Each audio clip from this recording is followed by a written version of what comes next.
The following program is a special presentation from 92.9 The Torch. Hey yo, hey, hey, baby, I'm with you. Hey yo, hey, baby, I'm with you. Hey yo, hey yo, hey, hey, baby, I'm with you. Hey yo, hey yo, hey yo. Remember me when the sun comes up in the morning sky. There I will be, soaring with the eagle so high, feeling free. Remember me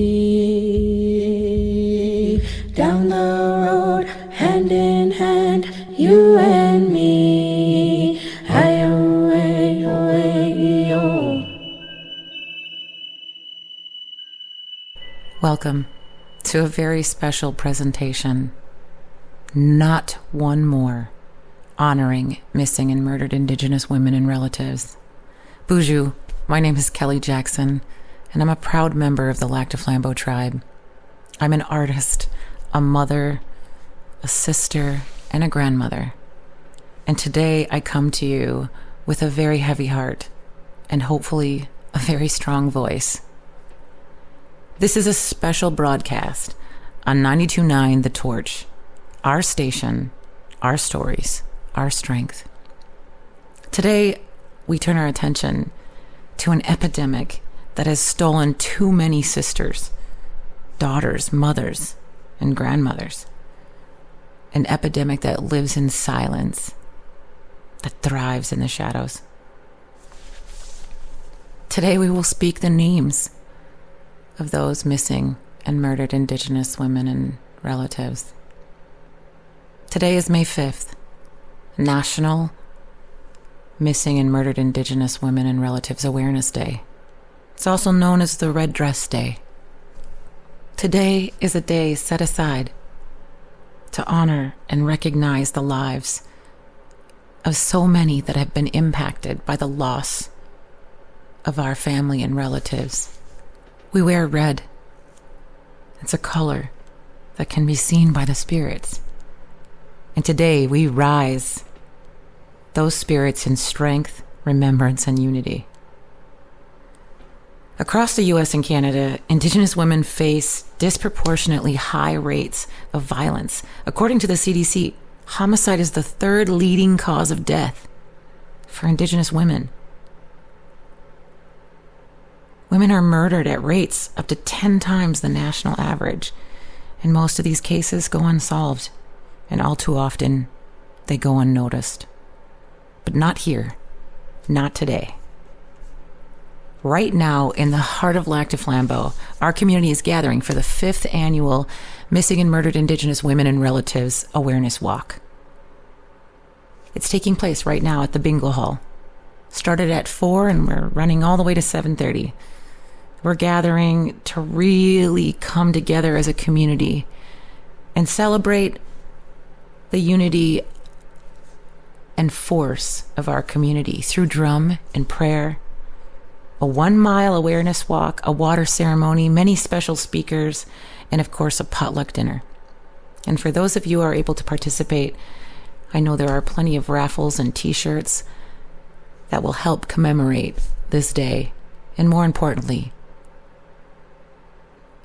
keep remembering and honoring, participating, and helping and healing our community and our family, our friends that have been impacted by a loss of a family member. It truly is a time for reflection, action, and most importantly, healing.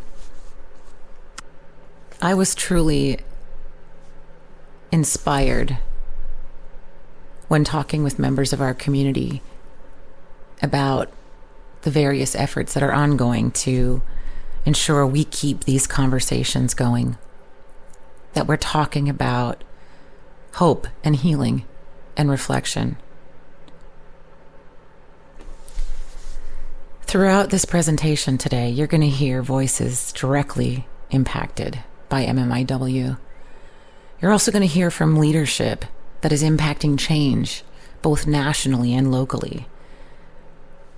President Shannon Holsey is joining us from Stockbridge, Muncie. We have family members that are joining us. And we have community that are walking the street right now in hopes that we will continue to recognize that not one more.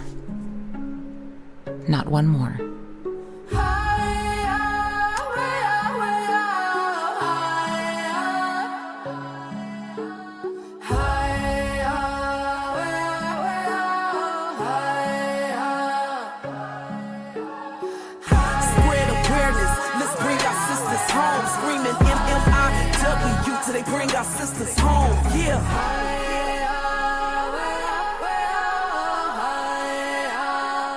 Today, we honor the memory of Susan, or Susie Poupart, a beloved member of the Lac du Flambeau community.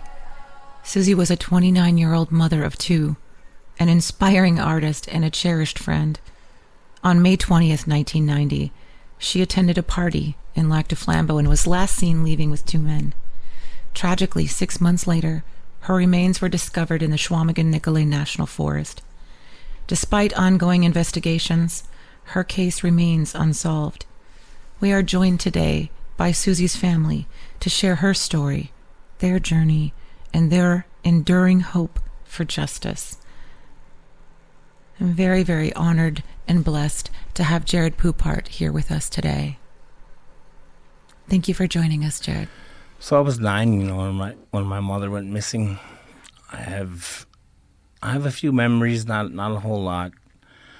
And it's been so long that, and I've said it before in other interviews, that without a picture, I can't remember my mother's face. It's been a long time. It's been a long road. A lot of holding my feelings in for years. Just trying to move forward, because that's what I think my mother would want for me, and all the other families that are affected by this. Their mothers love them, and I know that they'd want them to go on in the best way possible. So I try to do that every day. I try to treat people better than I've been treated, and give people some hope, because we are a good community, and it's sad that unfortunate events like this happen, and it's us on us. It's heartbreaking. Just thinking about growing up without a mother and seeing others with a mother, knowing I should have one, that hurt a lot. But I didn't really show it. I held everything in. I didn't cry. I just kind of was angry. I remember growing up very, very angry, and just not wanting to believe it, I guess. Yeah. But as I got older, the more stories I've heard, and people would always come to me and talk to me or tell me their problems, and then tell me stuff they knew about my mom. So I got a lot of stories that way from people that were her close friends, I guess.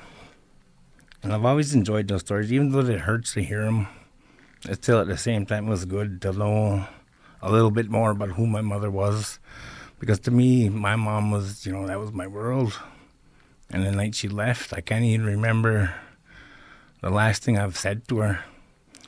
I know I was at my grandma's house, but to me, it was just like a regular get dropped off at grandma's, get to go play. And she'd never come back.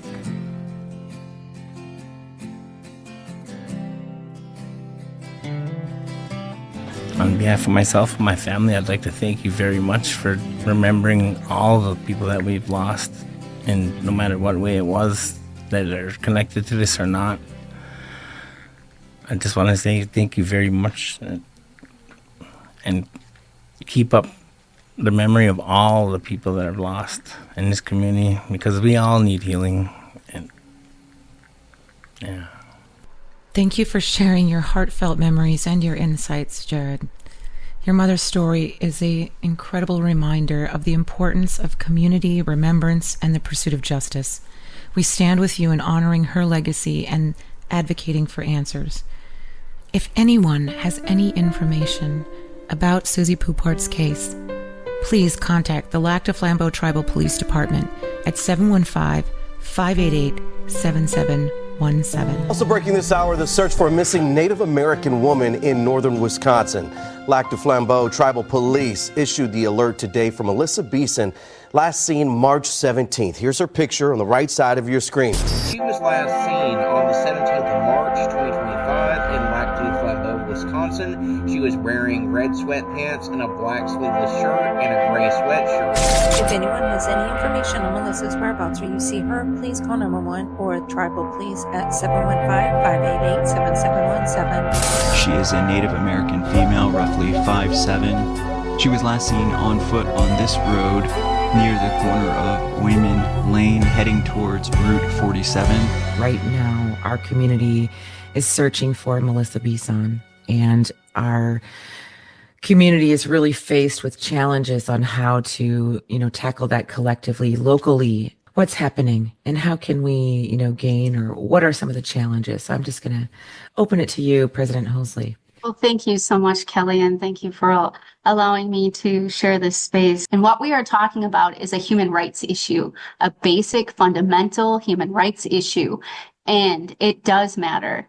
And everybody has an opportunity to get involved. Everybody has an opportunity to effectuate change. And one of the ways, too, is especially if you're a person of voting age, representation truly does matter.